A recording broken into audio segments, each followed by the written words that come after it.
Hello students and welcome back again in my YouTube channel Study at Home with Sandeep Tripathi.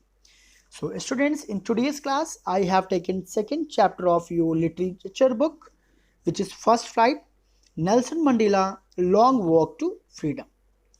So students, before I should start explaining this chapter, you must have knowledge of a word which is apartheid. Apartheid means क्या होता है? Apartheid means होता है, आपने कई बार सुना होगा कि कुछ ऐसे देश भी थे जहाँ पे रंगों का भेदभाव होता था, काले और गोरे का भेदभाव चलता था। जो काले लोग हुआ करते थे उनके साथ बहुत ही बुरा बर्ताव किया जाता था, समाज में उनकी जो प्रतिष्ठा थी, जो ओहदा था, वो रिस्पेक्टेबल नहीं माना जाता था। और इसी के खिलाफ बहुत ही एक लंबा संघर्ष किसको करना पड़ा? नेल्सन मंडेला को।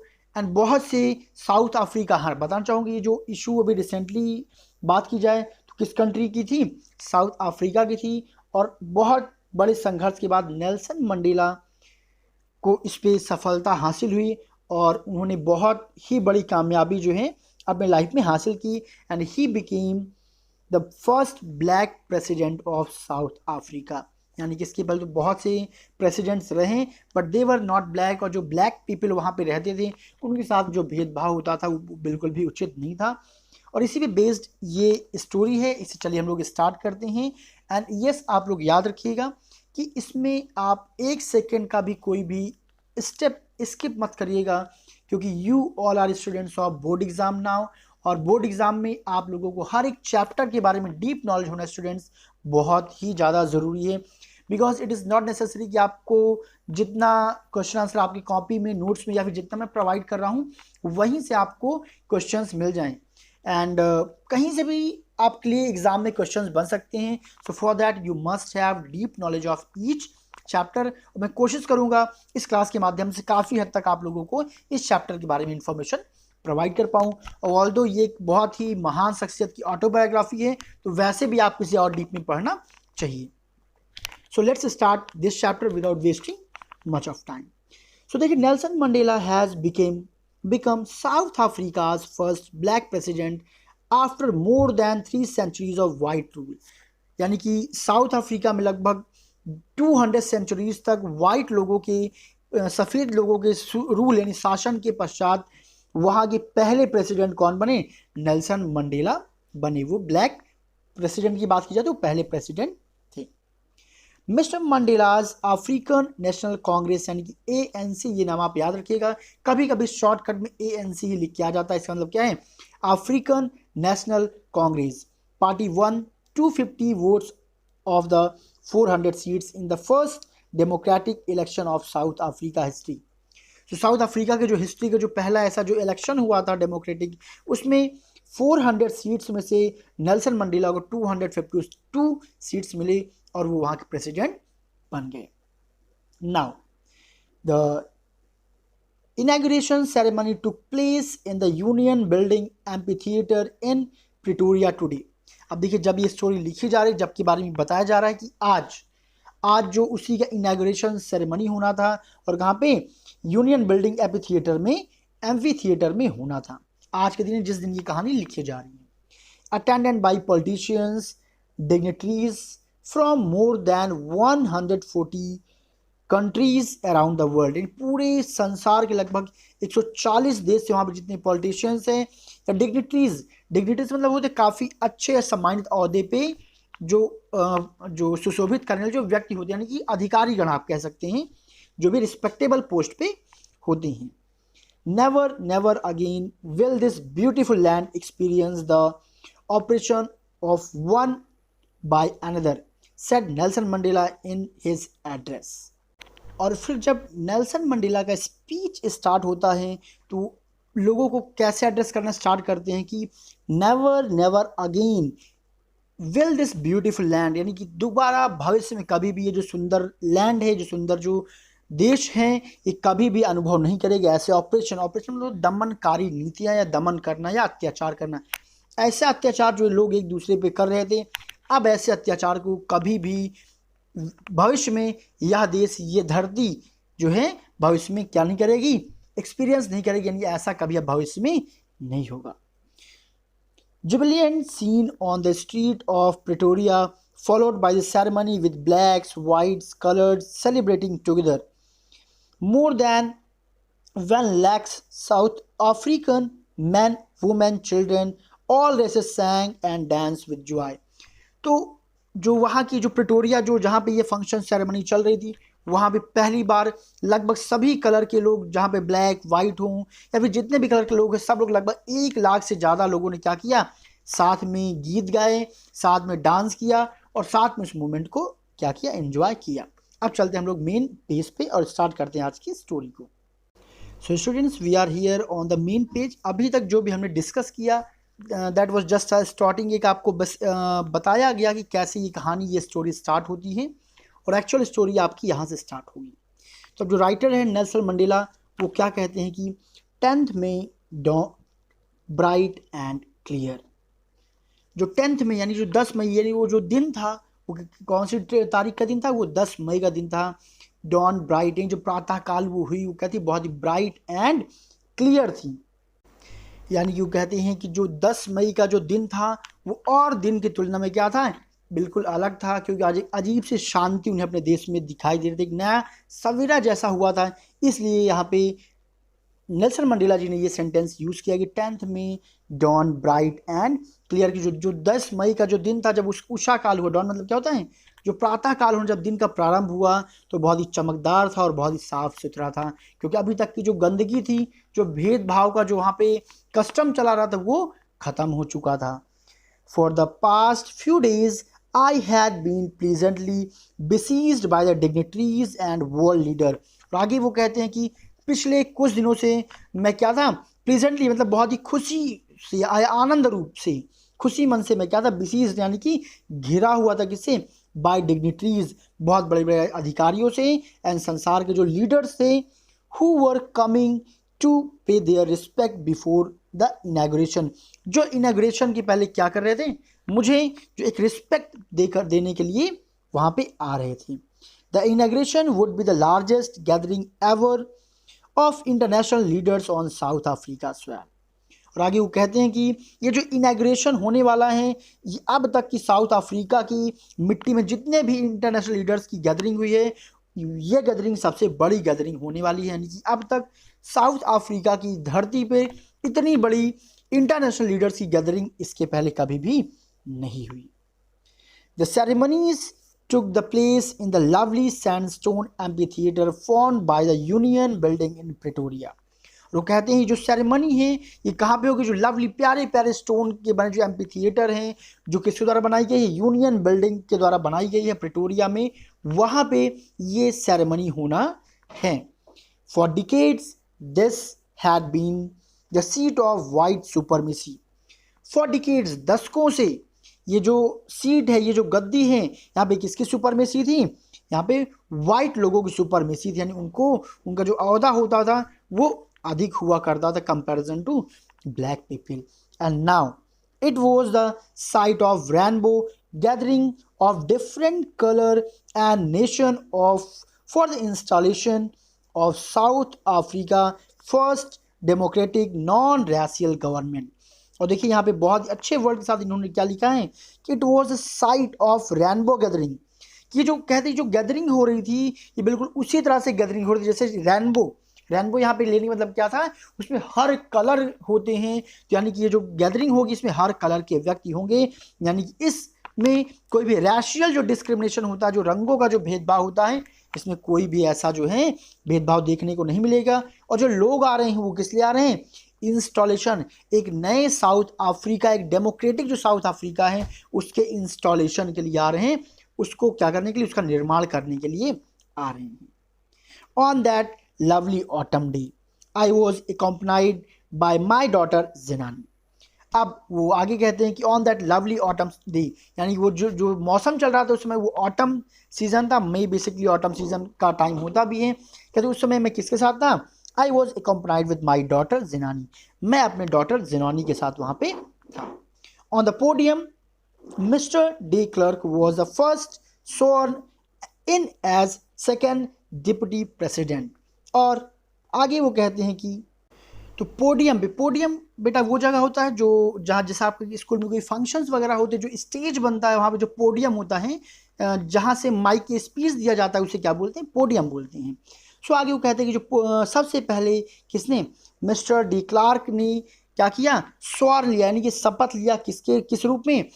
इन एज सेकेंड डिप्टी प्रेसिडेंट, द्वितीय डिप्टी प्रेसिडेंट के रूप में उन्होंने शपथ ग्रहण किया। देन इसके बाद चलते हैं हम लोग नेक्स्ट पेज पे और स्टोरी को कंटिन्यू करते हैं। And now we are on the next page. Then Thabo Mbeki was sworn in as first deputy president. और आगे वो बताते हैं कि इसके बाद दूसरे नंबर पे कौन आए? थैम्बो मैबकी आए, जिन्होंने पहले उपराष्ट्रपति के रूप में, औहदे के रूप में वहां पे उन्होंने शपथ लिया। When it was my turn, इसके बाद फिर मेरा टर्न था।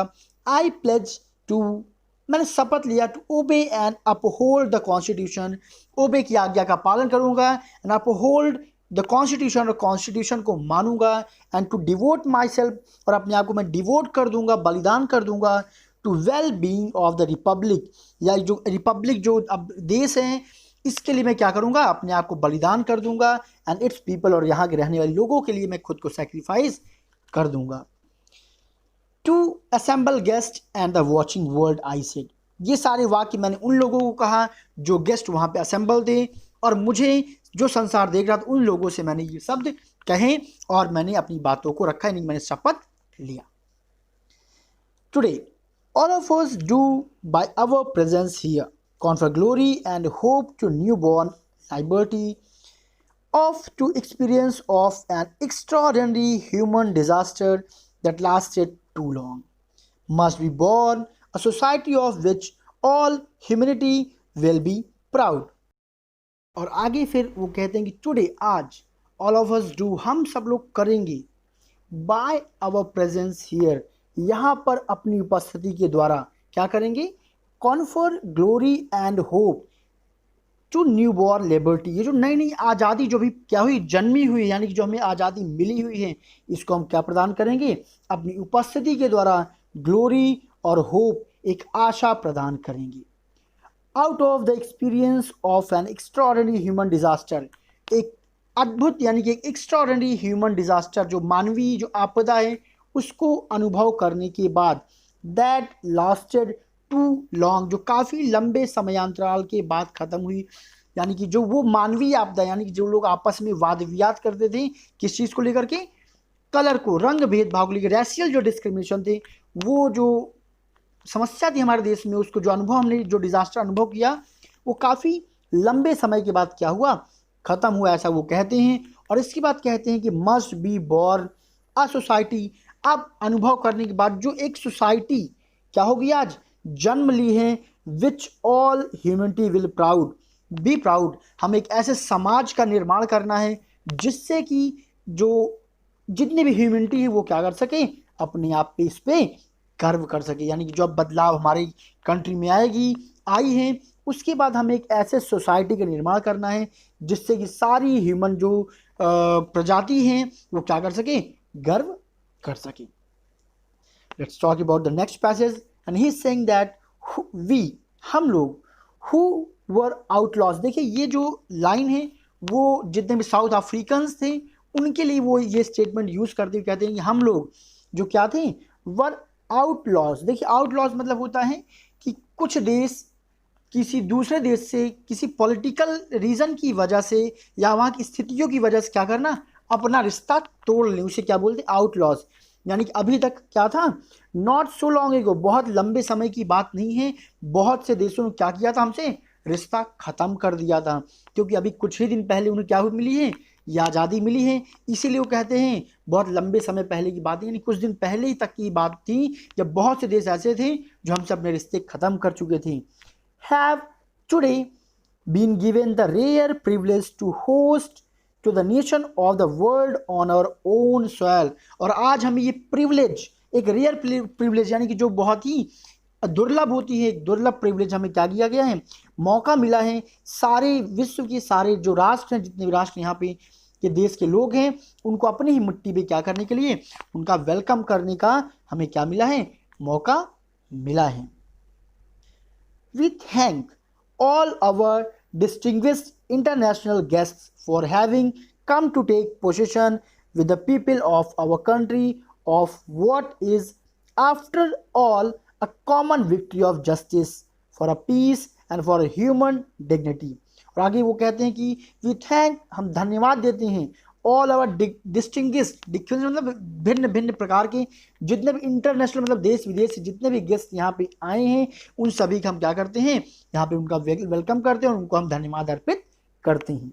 और आगे वो कहते हैं कि to take possession with the people of our country, जो हमारे देश के लोगों के साथ यहाँ पे स्थान ग्रहण करने आए हैं, किस चीज़ के लिए, after all a common victory for justice, क्योंकि ये हम सभी क्या है, कॉमन विक्ट्री है, विजयी है जस्टिस न्याय का, फॉर पीस शांति का, एंड फॉर ह्यूमन डिग्निटी, जो ह्यूमन जो मानवीय जो डिग्निटी है, सम्मान है, आखिर ये क्या है, उसकी विजय है।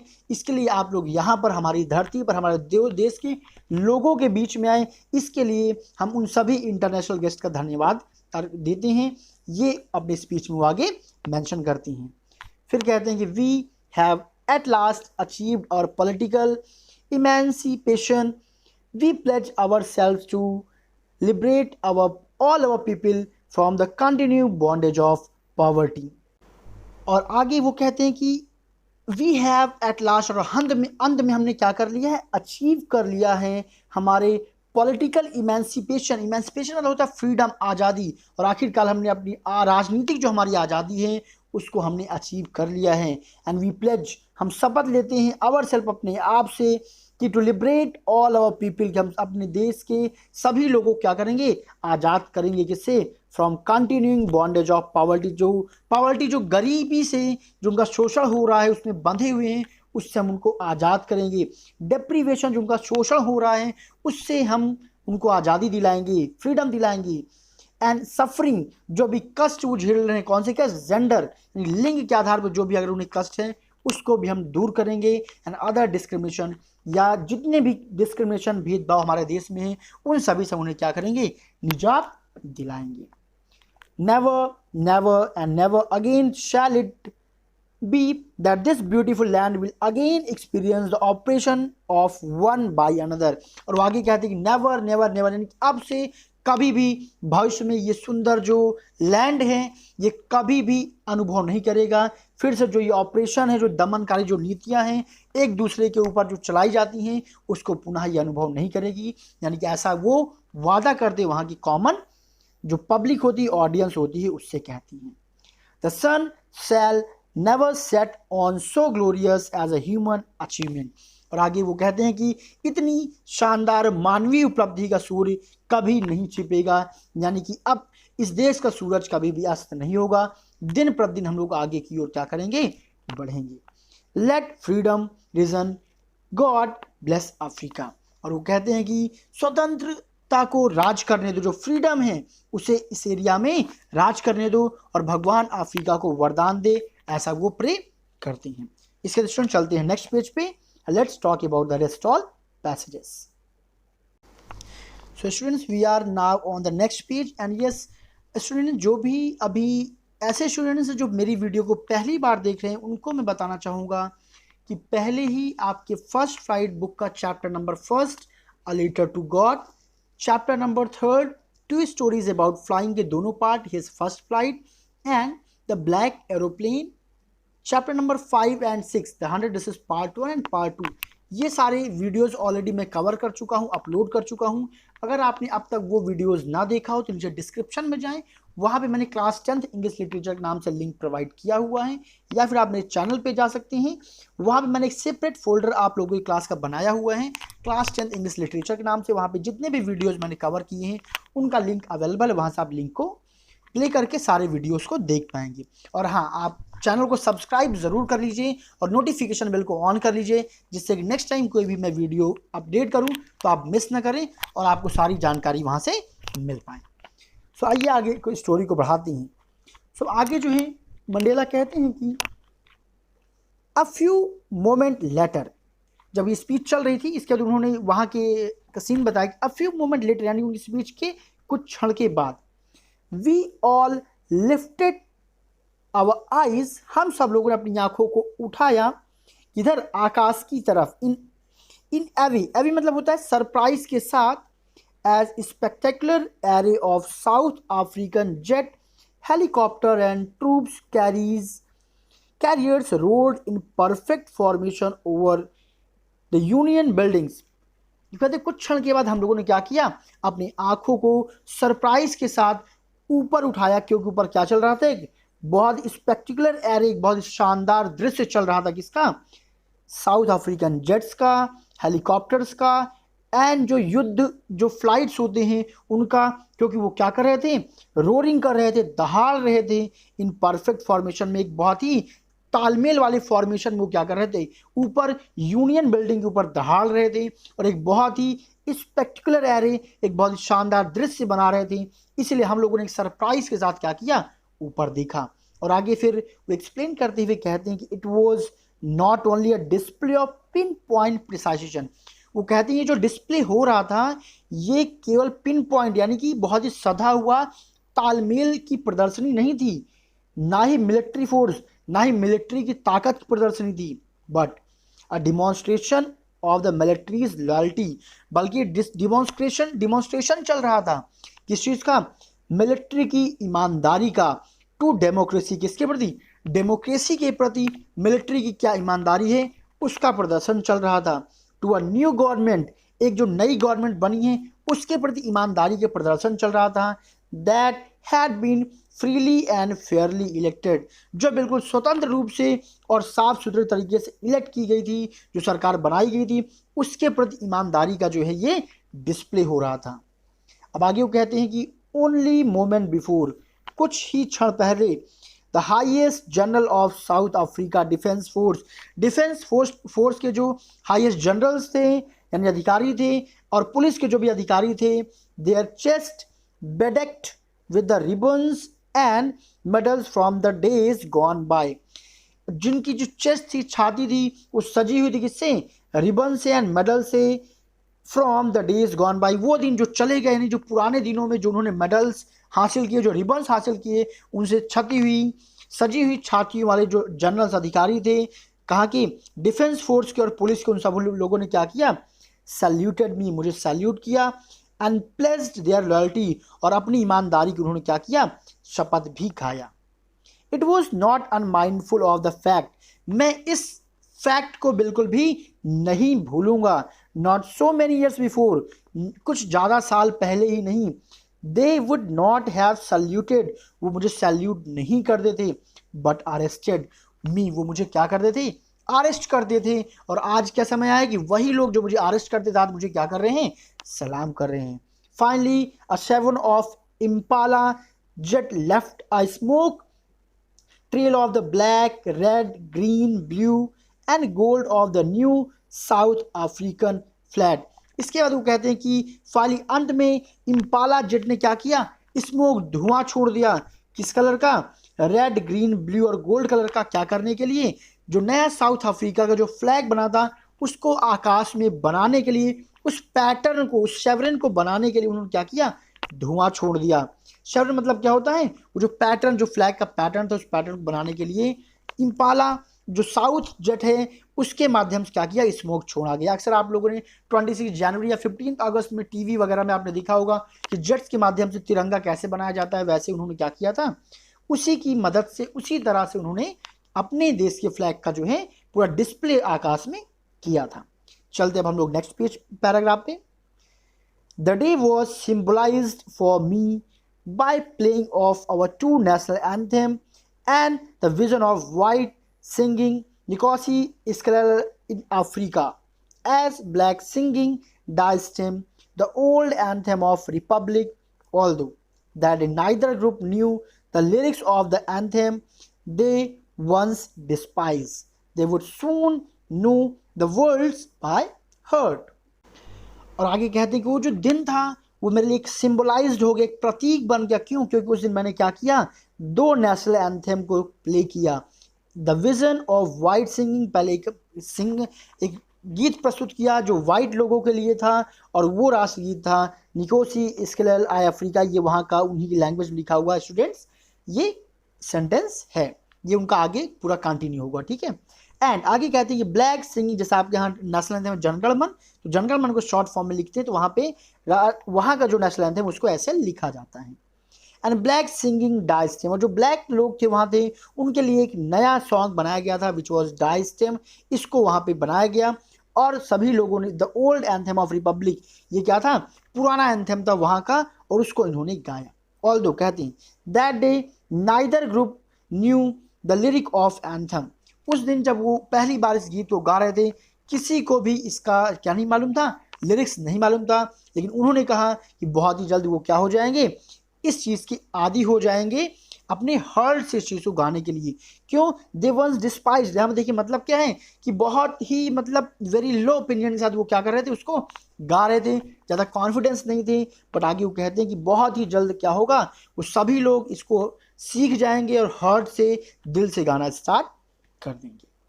सो आई होप आपको समझ रहा होगा students, and everyone don't forget to like, subscribe and share. ज़्यादा से ज़्यादा इस वीडियो को शेयर करिए और क्लास 10 के सारे बच्चों तक पहुंचाइए, जिससे कि उनका बिल्कुल भी लॉस ना हो और पूरा डीप स्टडी इस चैप्टर का घर बैठे कर पाएँ।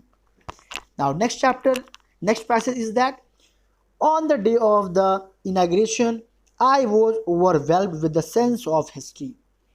सो उस दिन जब जो इनॉग्रेशन का दिन था उसमें ओवरवेल्म यानी भाव विभोर हो गया, with the sense of history, जब इतिहास को मैंने एक बार रियलाइज़ किया, महसूस किया कि हिस्ट्री में कितने सारे सेक्रीफाइस हमें करने पड़े, तो मैं थोड़ा सा क्या हो गया, ओवरवेल्म्ड हो गया, भाव विभोर हो गया। In the first decade of the 20th century, a few years after the bitter Anglo-Boer War and before my own birth, the white-skinned people of South Africa patched up their difference and erected a system of racial domination against the dark-skinned people of their own land। और आगे वो कहते हैं कि 20वीं century यानी 20वीं शताब्दी के पहले ही दशक में, डिकेड्स में क्या होता है, पहला दशक की बात हो रही है कि 20वीं शताब्दी के पहले दशक में वहाँ पे एक वार हुआ था कि एंग्लो बोर वार, यानी कि जो बिटर मतलब कड़वा, कड़वे एंग्लो बोर वार के बाद and before my own birth, और मेरे जन्म के ठीक पहले यानी मेरे जन्म के पहले, तो वाइट स्किन पीपल जो सफ़ेद चमड़ी वाले जो लोग थे साउथ अफ्रीका के, patched up there differences and erected a system, और उन्होंने यानी कि उनके कहने का यहाँ पे मतलब था कि जो जितने भी वाइट स्किन पीपल थे, इसको अच्छे समझिएगा आप लोग कि वाइट स्किन पीपल जो साउथ अफ्रीका के थे, उन्होंने आपस में उनके जितने भी डिफरेंसेस थे उसको क्या कर लिया, पैचअप कर लिया, उस भेदभाव को ख़त्म कर लिया और एक क्या कर लिया, erected a system of racial domination, और एक नया जो है भेदभाव, राशियल मतलब कि रंग भेदभाव के आधार पर काले लोगों के लिए उन्होंने क्या किया, एक नया सिस्टम बना लिया। यानी कि क्या किया, अपने खुद के धरती के काले लोगों के विरुद्ध जातीय व्यवस्था उन्होंने क्या कर दिया, खड़ा कर दिया। यानी कि अगर वो काले रंग के होते थे उनके लिए एक अलग ही सिस्टम क्रिएट कर दिया गया। इसलिए यहाँ पे क्या लिखा है, erected a system of racial domination, इसमें मतलब रंग भेदभाव के आधार पर क्या कर दिया, against the dark skin people of their own land, अपने ही लैंड के, अपने ही देश के रहने वाले काले रंग के लोगों के विरुद्ध एक रेशियल डिस्क्रिमिनेशन जो है उन्होंने स्टार्ट कर दिया, उस ढांचे का निर्माण कर दिया। The structure they created formed, और वो स्ट्रक्चर जो उन्होंने बनाया था, the basis of one of the harshest, जो सबसे कठिन एंड मोस्ट इनह्यूमन, जिसमें इंसानियत बिल्कुल भी नहीं थी, society of the world has ever known, एक ऐसी सोसाइटी का निर्माण कर दिया था जिसको अभी तक विश्व ने नहीं देखा था, नहीं जाना था, मतलब जहाँ पे इंसानियत बिल्कुल भी नहीं थी, एक ऐसे अमानवीय समाज या अमानवीय ढांचे को उन्होंने बना दिया था जो कि विश्व ने अभी तक नहीं देखा था। Now in the last decade of 20th century, यहाँ पे समझिएगा ये जो भेदभाव, जो राशियल डिस्क्रिमिनेशन स्टार्ट हुआ था, ये कब हुआ था, 20वीं सदी के प्रारंभ में, पहले दशक में ये इश्यूज स्टार्ट हुआ। और आगे देखिए अब लास्ट में क्या कहते हैं कि नाउ, और अब in the last decade of 20th century, यानी जब 20वीं सदी का जो आखिरी दशक था, यानी कि 20वीं सदी जब खत्म होने वाली थी, उसे मात्र 10 साल लगभग रह गए थे तभी, and my own 8th decade as a man, और मेरा खुद का एक आदमी के रूप में कौन सा ये दशक था, 8वां दशक था, दैट सिस्टम हैड बीन, जो वो सिस्टम था क्या हो गया, नहीं खत्म हो गया। आगे वो पैसेज में उससे हम लोग कंटिन्यू करेंगे। स्टूडेंट्स आई होप ये पैसेज आपको अच्छे समझ में आ गया है। This is the most important passage of this story. इसको अच्छे समझिएगा। वहाँ पे कौन सा वार हुआ था, एंग्लो बोर वार हुआ था, जो कि बहुत ही खतरनाक था। और उसके बाद वो क्या करेंगे, बिफोर माई ओन बर्थ, उनके बर्थ के पहले क्या हुआ था, ये जो डिस्क्रिमिनेशन से वो वहाँ पे स्टार्ट हो गए थे। और लोगों, जो काले रंग के लोग होते थे, उनको जो है एक अलग ही अहदा दे दिया गया था उनके समाज में, जो कि रिस्पेक्टेबल नहीं था। चलते हैं नेक्स्ट पेज पे और कंटिन्यू करते हैं स्टोरी को। और आगे वो क्या कहते हैं कि ओवरटर्न फॉर एवर, यानी कि जो वो व्यवस्था थी जो 20वीं सदी के पहले दशक में प्रारंभ हुई थी, और आज वो 20वीं सदी की आखिरी जो दशक है, यानी लास्ट जो डिकेड है, उसमें क्या हो गया है, पूरी तरह से वो व्यवस्था बदल गई है। और उन्होंने देखिए 8वां जो लिखा हुआ था, वो 8वां दशक मतलब उनको अपनी उम्र की बात कर, जब से वो इस चीज़ को देख रहे हैं, झेल रहे, जब से उन्होंने सामना किया, तो वो जो 8 डिकेड्स था, लगभग 80 साल, इसलिए उन्होंने वहाँ पे 8 डिकेड्स उन्होंने अपने खुद के लिए वहाँ पे बच्चों बताया था। इसमें कन्फ्यूज मत होइएगा। और कहते क्या हैं कि replaced by one that recognised the right and freedom of all people. देखिए जो पहले की जो व्यवस्था थी वो वर्ण व्यवस्था थी, वहाँ पे सबकी आज़ादी को लोगों ने नहीं समझा था, वहाँ पे भेदभाव की व्यवस्था थी। तो उन्होंने कहा कि अब ऐसी एक व्यवस्था से वो रिप्लेस हो चुकी है जहाँ पे सबके अधिकारों और सबके फ्रीडम, सबकी आज़ादी की बात होती है, regardless of the colour of their skin, जो किसी के इस कलर की, स्किन के कलर पे डिपेंड नहीं करेगा, उस जाति, उस पर आधारित एक व्यवस्था का निर्माण किया गया। That day had come about through the unimaginable sacrifice of thousands of my people। कहते हैं that day had come, ये जो दिन है जो आया है, ये ऐसे नहीं आई, अकल्पनीय लोगों के, हजारों लोगों के, जो हजारों में जो लोग थे, उनके सेक्रीफाइस करने के बाद मुझे क्या हुई है, हम लोगों को ये सिस्टम मिला है, ये ढांचा मिला है।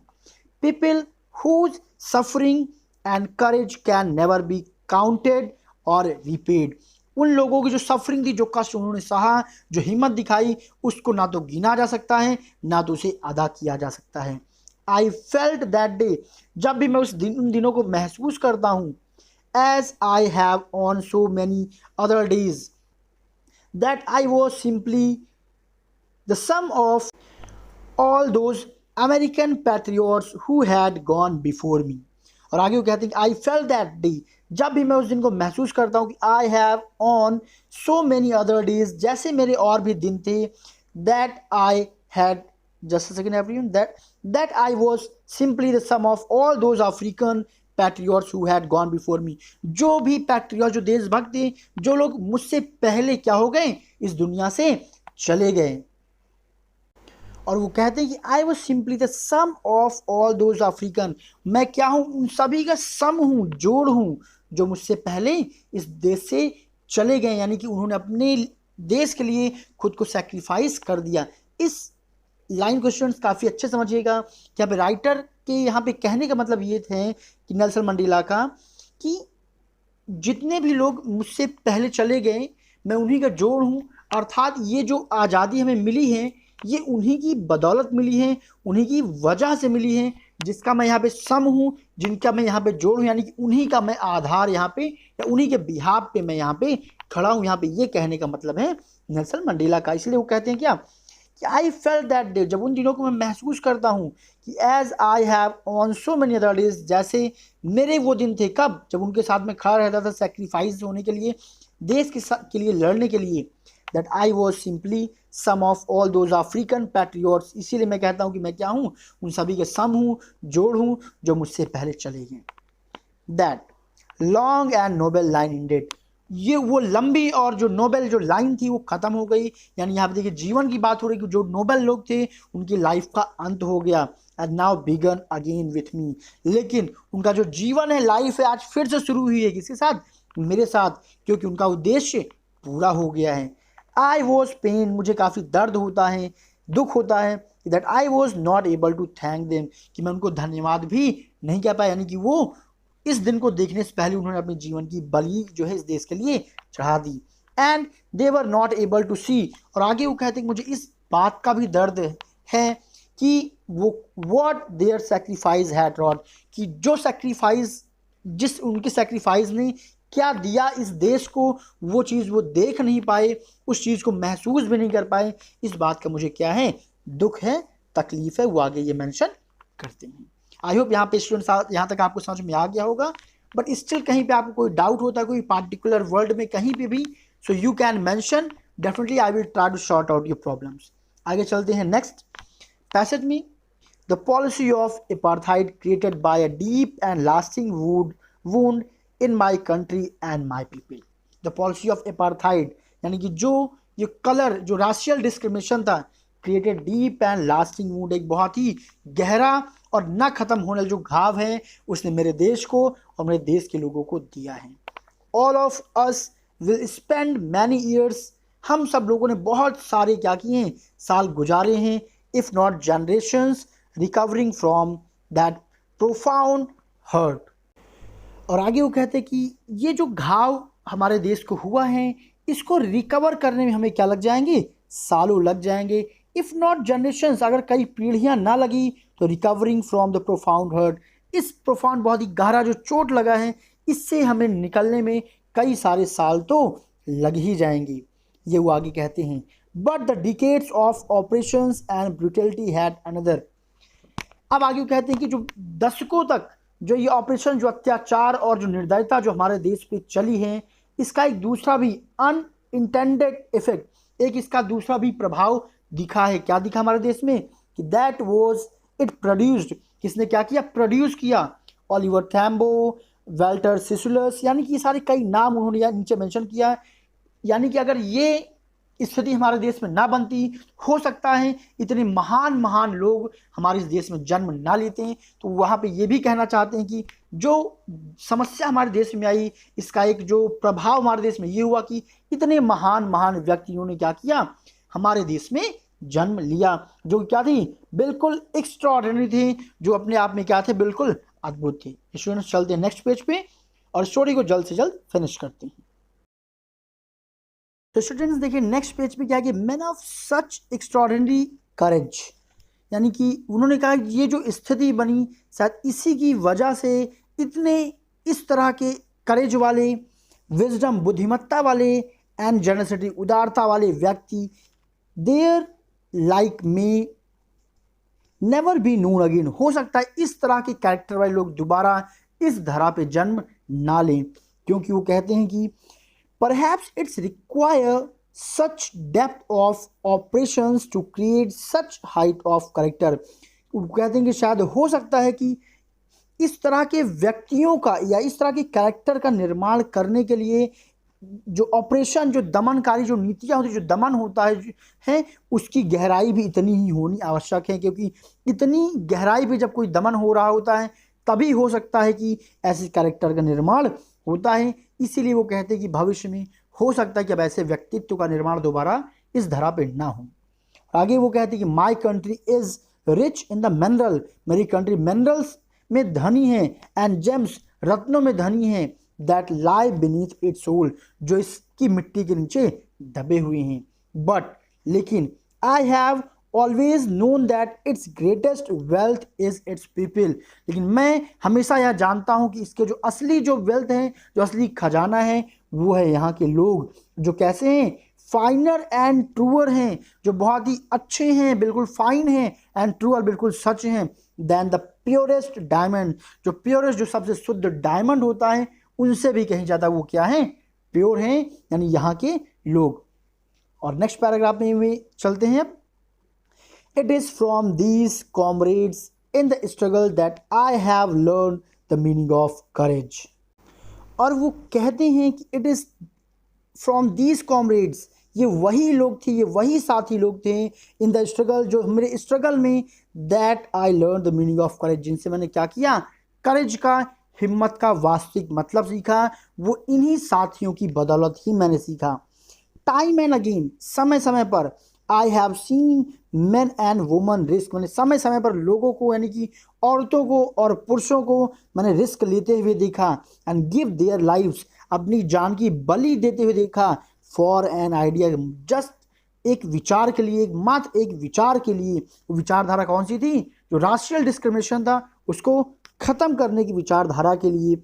और आगे कहते हैं कि I have seen man stand up, मैंने देखा लोगों को लगातार खड़े रहना, अटैक्स एंड टॉर्चर, अटैक्स और टॉर्चर के लिए, विदाउट ब्रेकिंग, बिना टूटे। मैंने लोगों को देखा बिना टूटे वो लगातार टॉर्चर सहते रहे और अटैक्स देखते रहे, लेकिन वो पीछे नहीं हटे।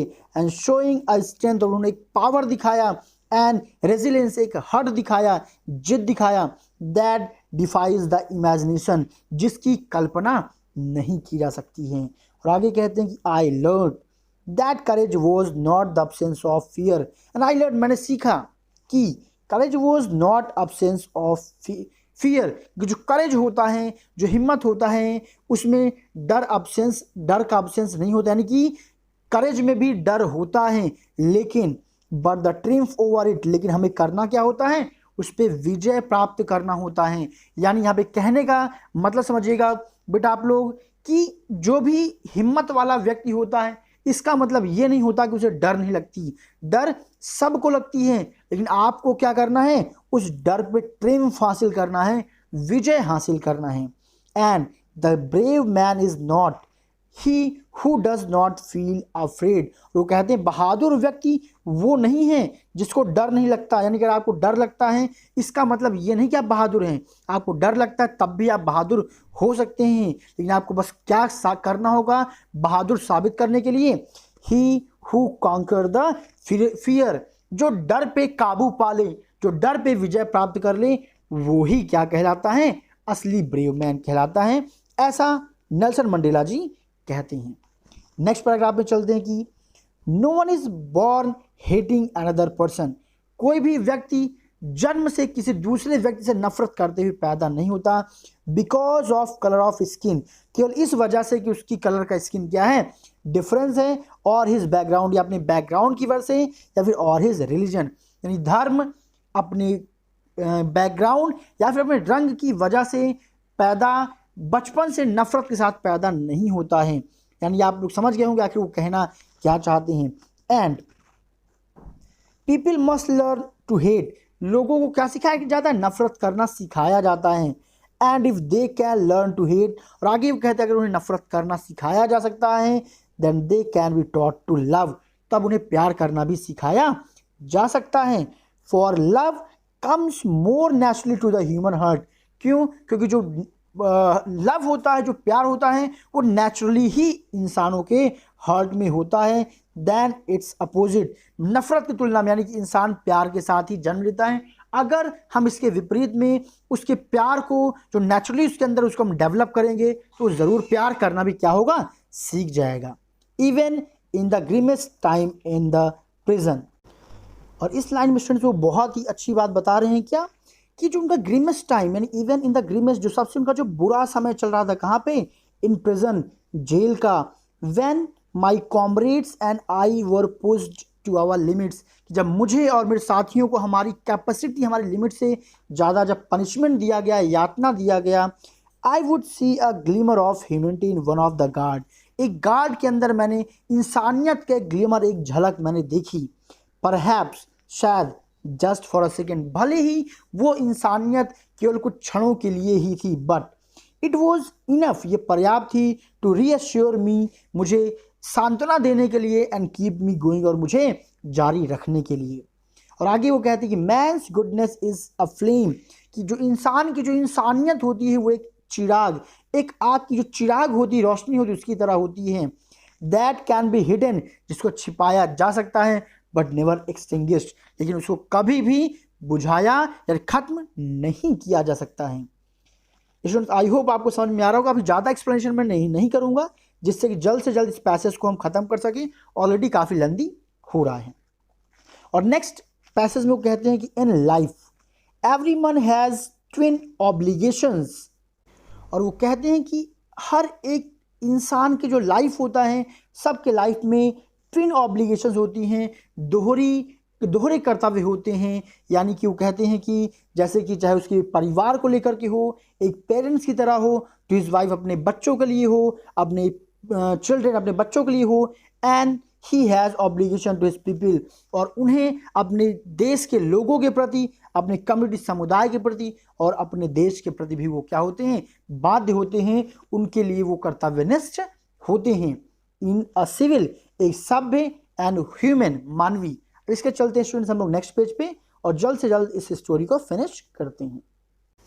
और अब देखिए इस पैसेज में वो उसी बात को आगे बढ़ाते हैं और कहते हैं कि इन अ सिविल एंड ह्यूमन, यानी कि एक सभ्य और ह्यूमन सोसाइटी, यानी कि एक मानवीय समाज में, each man is able to fulfil those obligations according to his own inclination and abilities. इस समाज में जितने भी व्यक्ति हैं अपने कर्तव्यों यानी अपने एबिलिटीज और अपने नेचर के अनुसार उन सारे ऑब्लिगेशंस को फुलफिल कर सकते हैं, उस चीज़ में समर्थ होते हैं। But in a country like South Africa, लेकिन एक कंट्री साउथ अफ्रीका जैसी कंट्री में, it was almost impossible for a man of my birth and my colour to fulfil both the obligations. लेकिन अफ्रीका जैसे शहर में मेरे साथ जन्मे, मतलब जिस समय मेरा जन्म हुआ उस काल में जन्मे जो बच्चे हैं एंड कलर जिनका रंग मेरा जैसा ही है, उनके लिए बिल्कुल असंभव था कि वो क्या कर पाएँ, उन सभी ऑब्लिगेशंस को क्या कर पाएँ, निभा पाएँ, दोनों कर्तव्यों को निभा पाएँ। इन साउथ अफ्रीका में a man of colour who attempted to live as a human being was punished and isolated. मेरे जैसे कलर का व्यक्ति साउथ अफ्रीका में अगर वह इंसानों की तरह जीने की कोशिश किया जाता तो उसे पनिशमेंट दी जाती थी और आइसोलेट यानी कि अलग थलग कर दिया जाता था। इन साउथ अफ्रीका में अ मैन, एक आदमी, who try to fulfil his duty to his people, एक व्यक्ति जो अपने कर्तव्यों को अपने लोगों के प्रति निभाने की कोशिश किया करता था, इनवाइटेबली रिप्ड फ्रॉम हिज फैमिली, उसे उसके फैमिली से हटा दिया जाता है, एंड हिज होम, अपने घर से हटा दिया जाता है, and was force to live a life apart, और उनसे अलग होकर के लाइफ जीने पे मजबूर किया जाता। A twilight existence of secrecy and rebellion, और कहते यही वो एक बात थी जो एक धुंधले सीक्रेट रिबेलियन, विद्रोह को जिसने क्या किया, जन्म दिया। I did not in the beginning choose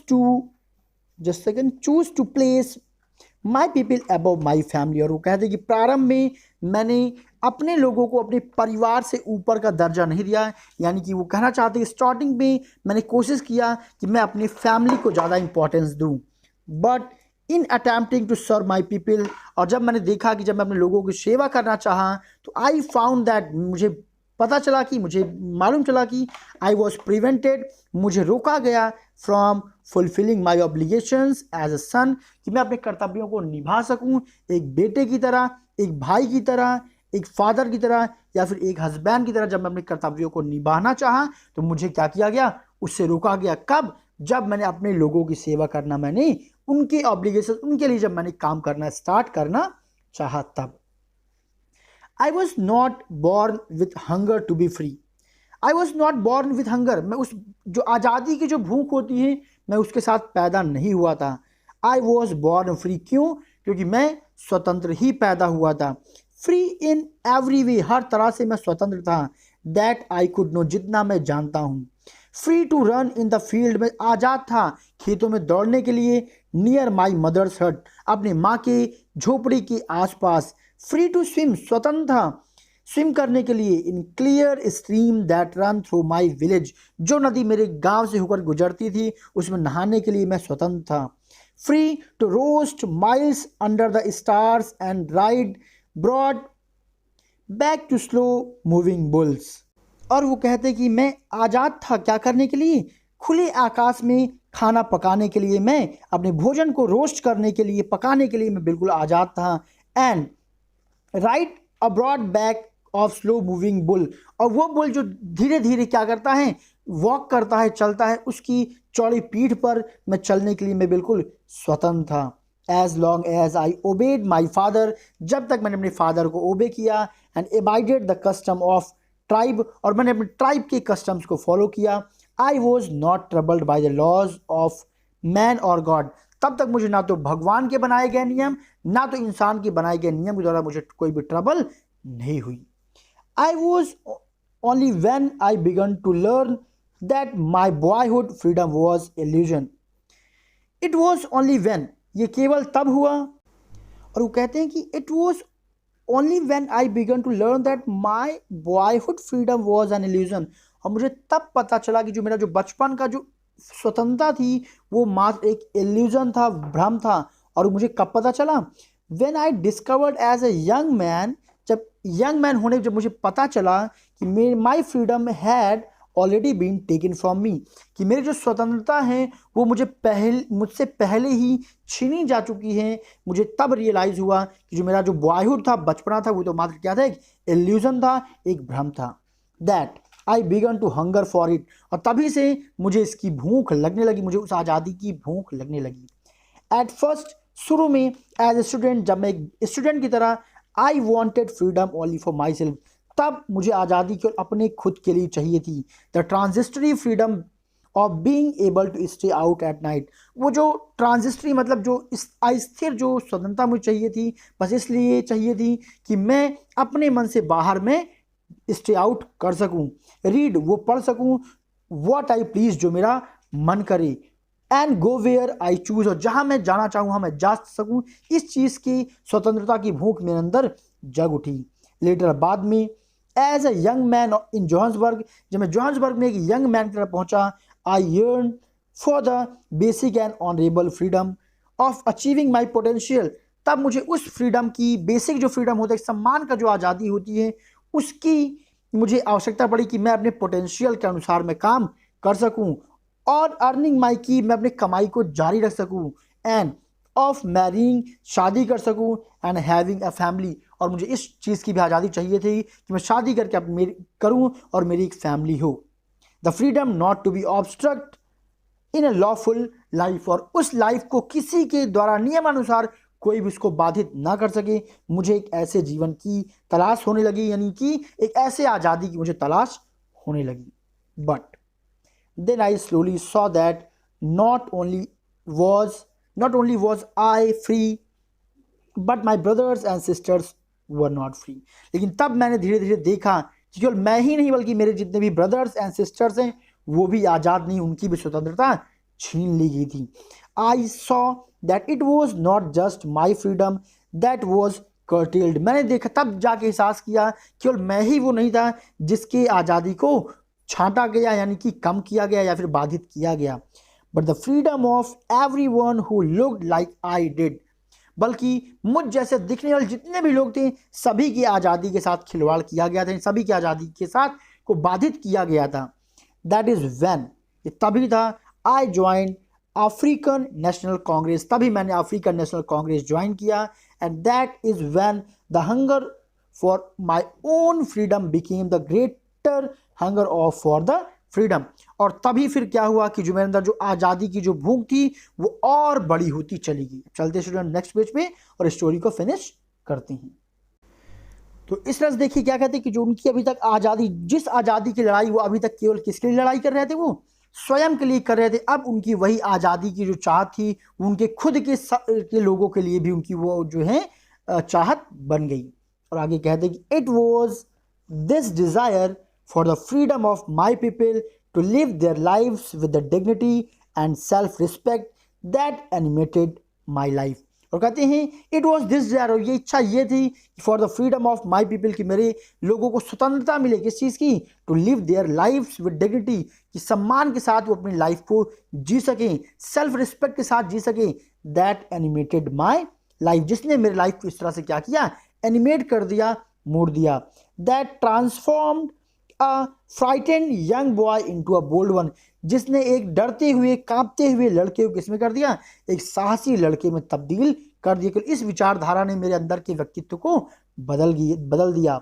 that drove law abiding attorney to become a criminal, जिसने एक लॉ को मानने वाले व्यक्ति को क्या बना दिया, एक क्रिमिनल बना के रख दिया। That turn a family loving husband into a man without a home, जिसने एक फैमिली को प्यार करने वाले एक हस्बैंड को क्या बना दिया, बिना घर का बना दिया। ये वही विचारधारा थी, मतलब जो मेरे अंदर आ गई कि मुझे अपने स्वयं की आज़ादी के लिए नहीं बल्कि संपूर्ण अपने जाति के लोगों के लिए मुझे क्या करना है, लड़ाई करनी है। That forced a life loving a man to live like a monk, जिसने मुझे क्या कर दिया, फोर्स किया एक लाइफ को प्यार करने वाले, एक अच्छी लाइफ जीने वाले व्यक्ति को एक ऐसा जीवन जीने में मजबूर कर दिया जो किसकी तरीके था, बिल्कुल मॉन्ग, जो भिक्षुओं की तरह वाली लाइफ को जीने में मजबूर कर दिया था। I am no more virtuous और self sacrifice than the next man. और वो कहते हैं कि मैं अगले आदमी से अधिक गुणी और आत्म बलिदानी नहीं हूं, यानी कि वो सबको रिस्पेक्ट करते हुए ये बात कहते हैं। और आगे आप देखिए कहते क्या है कि वो I knew just second everyone freedom of limited, हाँ, self sacrifice and the next man. फिर कहते हैं but I found that I could not even enjoy the poor and limited freedom I was allowed when I knew my people were not free. वो कहते हैं कि मैं I could not even enjoy the poor limited freedom, कहते थोड़ी सी जो limited freedom है मैं उसको तब तो और भी इंजॉय नहीं कर सकता जब मुझे ये पता चल जाए कि मेरे जो लोग हैं वो क्या नहीं है, वो स्वतंत्र नहीं है, क्योंकि जो फ्रीडम होती है वो इंडिविजुअल नहीं होती है। कहते the chain on any one of my people were the chain of all of them. वो कहते हैं कि अगर मेरे जितने भी लोग हैं, मेरे तरह के जितने भी लोग हैं, उनमें से किसी एक के ऊपर भी कोई जंजीर पड़ी है, आज़ादी की जंजीर पड़ी अर्थात उसकी आज़ादी छीनी गई है, तो इसका मतलब ये है कि वो जंजीर हम सब के ऊपर पड़ी हुई है। And the chain of on all the people were the chain on me. और अगर वही जंजीर सब के लोगों के ऊपर पड़ी है, भले मेरे ऊपर पड़ी ना हो, तब मैं ये मानूंगा कि वो जंजीर मेरे ऊपर भी पड़ी है, अर्थात मेरे ऊपर भी वो जो है अत्याचार हो रहा है। तो आगे कहते हैं कि आई न्यू, मैं जानता था, that the oppressor must be liberated just as surely as the oppressed. और वो कहते हैं कि मैं जानता था कि जो ऑप्रेसर होता है, यानी कि जो गुलाम बनाता है, मस्ट बी लिबरेटेड, उसको भी आज़ादी की जरूरत पड़ती है, उसको भी आज़ादी चाहिए होती। कैसे? उसी तरह जैसे कि ऑप्रेस, जैसे कि गुलाम को आज़ादी चाहिए होती है, वैसे ही किसको भी आज़ादी चाहिए होती है, गुलाम बनाने वालों को भी आज़ादी चाहिए होती है। A man who takes away another man's freedom, वो व्यक्ति जो किसी दूसरे व्यक्ति की आज़ादी को क्या करता है, छीन लेता है, is a prisoner of hatred, वो खुद भी नफरत की जेल में क्या हो जाता है, बंद हो जाता है। यानी कि वो किसका गुलाम होता है, वो नफरत का गुलाम होता है। कब? अगर वह किसी और की आज़ादी को छीनता है, मतलब वह उससे नफरत करता है, अर्थात नफरत ने उसको अपने बस में कर लिया है और वो किसका गुलाम बन गया, नफरत का गुलाम बन गया। He is locked behind the bars of prejudice, यानी कि वो खुद एक अमानवता और एक नैरो माइंडेड, जो एक संकीर्ण विचारधारा होती है, उन सलाखों के पीछे हैं। और वो कहते हैं कि I am not truly free, वास्तव में मैं तब स्वतंत्र नहीं हूँ, वास्तव में स्वतंत्र नहीं हूँ। कब? If I am taking away free when freedom is taken from me, कि अगर मैंने किसी की स्वतंत्रता ले लिया है तो मैं खुद अपने आप में क्या नहीं हूँ, स्वतंत्र नहीं हूँ। क्यों? क्योंकि the oppressed and the oppressor alike are robbed their humanity, क्योंकि जो ऑप्रेस्ड होता है, यानी जो गुलाम होता है, और जो गुलाम बनाने वाले होते हैं, दोनों में एक समानता होती है। क्या? कि दोनों की इंसानियत खत्म हो जाती है, चुरा ली जाती है। एक वो होता है जिसकी इंसानियत खत्म हो जाती है और दूसरे की इंसानियत चुरा ली जाती है, अर्थात जो ऑप्रेस्ड होता है, जो गुलाम होता है, उसकी इंसानियत छीन ली जाती है, और जो ऑप्रेसर होता है उसकी इंसानियत खत्म हो जाती है, अर्थात दोनों ही हाल में दोनों के पास इंसानियत नहीं बचती है, अर्थात दोनों ही गुलाम हो जाते, दोनों की आज़ादी खत्म हो जाती है। सो इन दिस वे स्टूडेंट्स, ये चैप्टर फिनिश हुआ। आई होप आपको समझ में आया होगा, काफ़ी लंबी चैप्टर था, कई जगह मैंने कोशिश किया कि आपको काफ़ी डीप में समझाने की कोशिश करूं, फिर भी let suppose if you have any doubt, any problem, please let me know in comment box. Don't forget to share your feedbacks, क्योंकि आपके जो फीडबैक्स होते हैं वो मुझे मोटिवेट करते हैं नेक्स्ट वीडियोज़ को रिकॉर्ड करने के लिए। So everyone please try to watch this again अगर कहीं पे आपको कन्फ्यूजन हो रही है, and I am so sure अगर आप 2 बार इस वीडियो को देख लेंगे, इसके बाद शायद ही आपको कहीं पे कोई डाउट हो। So thank you so much everyone, and again it's my appeal and request that don't forget to like, subscribe and share as much as you all can do.